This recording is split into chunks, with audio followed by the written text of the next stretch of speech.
Undang-Undang itu BUMN. ingin menggunakan KPK dan juga Kejagung untuk bersih-bersih BUMN katanya. Nah, apakah ini masih bisa dilakukan atau sekedar omon-omon? Saya kok tidak tidak terlalu, kita mesti skeptis sama pernyataan presiden ya, karena tentu akan ada banyak kontradiksi. Jadi bagaimana mungkin dia mau membersihkan BUMN dengan penegakan hukum, karena BUMN ini kan sebetulnya bagian dari sistem pendukungnya beliau, ini kan bagian dari koalisi. Jadi itu keliru kalau kita memandang koalisi politik di Indonesia itu hanya partai politik. Karena koalisi itu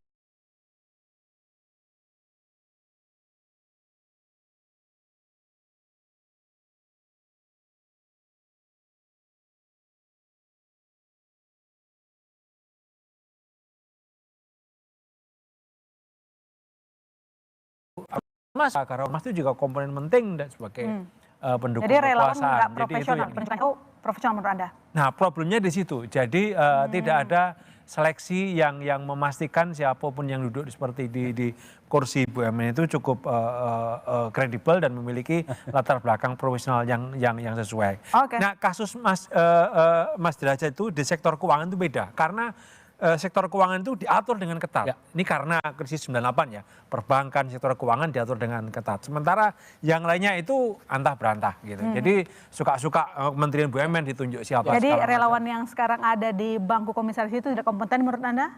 Itu mesti dicek, mesti ditunjukkan ya prosesnya seperti apa. Bang Freddy, dipertanyakan kapasitas Anda jadi komisaris. Menurut Anda gimana? Bagus.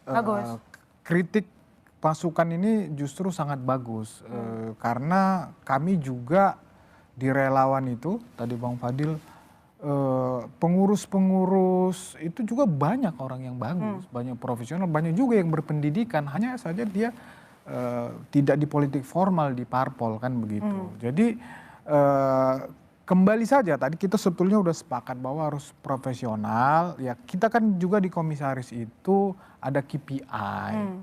Ada fakta integritas, konflik kepentingan bisa diukur, bisa dilihat. Zaman sekarang kan zaman terbuka, zaman medsos ya, kinerjanya bisa terukur. Juga udah nggak berani lagi macam-macam sekarang. Saya menanggapi sedikit masalah itu tadi apa namanya KPK sama jaksa. Mungkin konteksnya Pak itu karena revisi sebelumnya menghilangkan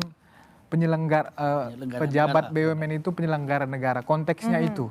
Jadi sekarang karena itu sudah dikembalikan, artinya selama ini kan dispute itu KPK ya penegak hukum dari versi undang-undang BUMN nggak boleh masuk kan kira-kira gitu, walaupun KPK tetap punya masuk, itu maksudnya bahwa KPK dan kejaksaan bisa masuk. Jadi Bang Freddy, seleksi Anda dan juga teman-teman yang lain dari relawan kredibel ya?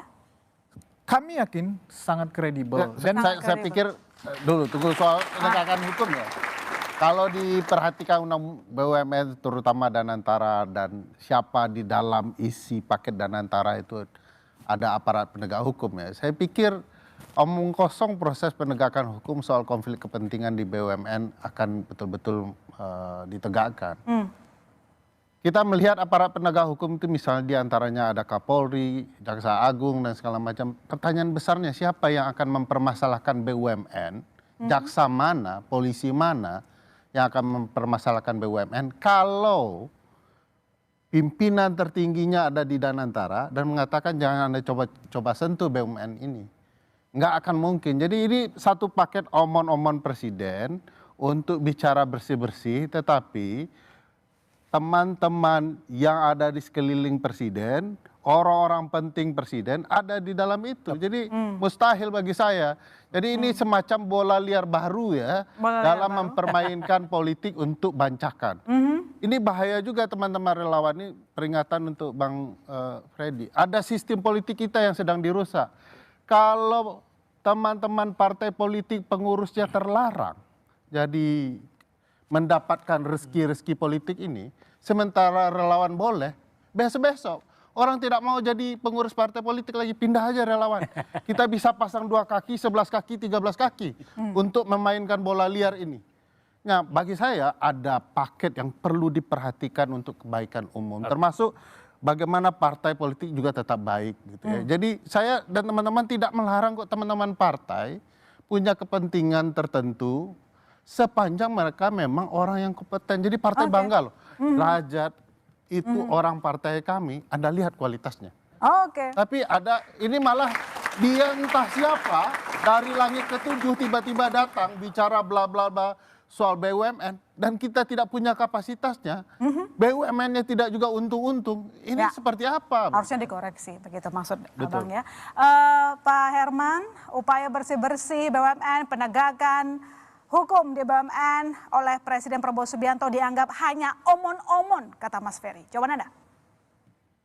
Ya, boleh saja berpendapat seperti itu. Tapi kan realitas kita bisa melihat bahwa penegakan hukum saat ini betul-betul ditegakkan.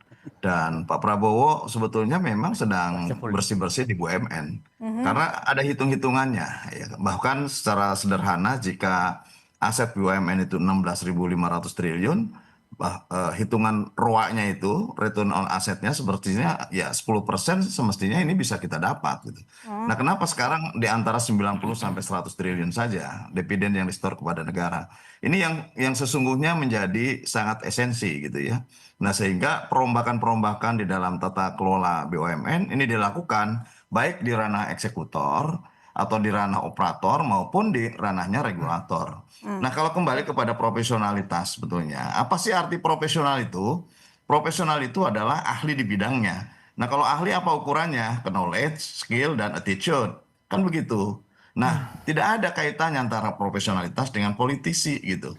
Politisi juga banyak yang profesional, yang ahli dalam bidangnya. Nah, ini boleh dong gitu. Nah, dengan catatan bahwa ada tata peraturan perundang-undangan. Selama bahwa kita menganut ataupun mengacu kepada tata peraturan perundang-undangan, ya itu sah-sah saja. Gitu. Jadi saya kira perdebatan profesionalitas itu ya perdebatan kepada kemampuan saja gitu. Dan bahkan kalau kemudian ditambah harus ada meritokrasi di dalam penentuan komisaris, ya saya kira bagus itu. Kita dukung. Bahkan kalau misalkan nanti diuji lagi bahwa setiap para calon komisaris itu diuji seperti halnya yang akan menjadi komisaris di lembaga pembiayaan, lembaga perbankan, ya saya kira ini juga akan bagus untuk menguji tingkat kompetensi. Saya potong dulu, Nah, Pak. sehingga tidak ada kesangsian Kalau boleh. dan keraguan lagi bagi siapapun. Silakan. Ya, pertama kita sebenarnya sudah tuntas memperdebatkan soal profesional tidak profesional. Kita sepakat profesional, titik. Oke. Ya. Yang kita persoalkan betapa banyaknya yang tidak profesional ada di BUMN kita. Ini bagaimana ceritanya nih orang-orang. Gitu ya. Jadi jangan menyinggung orang-orang yang semua orang tahu dia profesional. Yang kita singgung ini tidak profesionalnya. Dan perlu diwanti-wanti bahwa konsep BUMN di era Pak Prabowo sudah masuk ke ruang tidak profesional. Saya ambil contoh pasal 3A ya. Bahwa presiden adalah kepala pengelola BUMN. Sekarang kalau kepala lalu ada BUMN yang bermasalah, siapa yang harus bertanggung jawab? Konsepnya harusnya presiden ini perusahaan negara, dia akan pantau anak buahnya bekerja. Nah, sekarang dia pengelola. Dia yang paling bertanggung jawab kalau ada kealpaan dan bermasalah. Pertanyaan besarnya, siapa aparat penegak hukum yang berani memeriksa presiden sebagai pengelola? Sementara aparat penegak hukumnya bagian dari bisnis dan antara besar ini. Oke. Jadi makanya saya bilang, jangan dikatakan ini sukses penegakan hukum. Kapan suksesnya penegakan hukum di era Pak Prabowo dalam dunia bisnis? Kapan kemudian kita bisa melihat bahwa tata kelola BUMN berjalan dengan baik? Kalau cuma 1-2, itu oke. Yang kita pertanyakan paket besarnya ini. Kenapa dibentuk konsepnya seperti ini? Kenapa misalnya ada relawan yang menjadi bendahara tim sukses mengelola Pertamina misalnya? Jadi carut marut terkait dengan posisi komisaris ini tanggung jawab presiden harusnya untuk Ya menurut undang-undang, kalau bicara undang-undang ya. Saya gini, saya menyatakan bahwa, saya ulangi lagi, yang paling harus jaga itu adalah konflik kepentingan. Profesional sepakat. Yang problem sekarang, ginilah, ini kan dibuang semua. Coba dibayangkan, saya sangat kaget penegak hukum jadi komisaris BUMN. Penegak hukum itu ada jaksa, ada polisi. Malah polisi jadi deputi di Kementerian BUMN. Ini Ini benar-benar dilanggar bagaimana tidak konflik kepentingan. Tugasnya menegakkan hukum, dia masuk ke dalam. Nah, ini menurut saya harus dihentikan.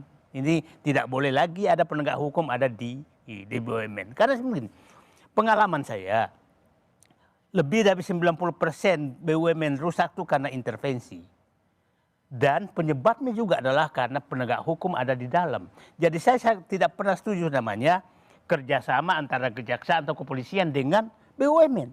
Karena itu tidak boleh kerjasama. Kalau perlu nota bermusuhan. Kan itu bermusuhan. Lantas apa yang dilakukan oleh Presiden Prabowo Subianto untuk memperbaiki kinerja BUMN? Kami sudah kembali saudara, tetap di Bola Liar.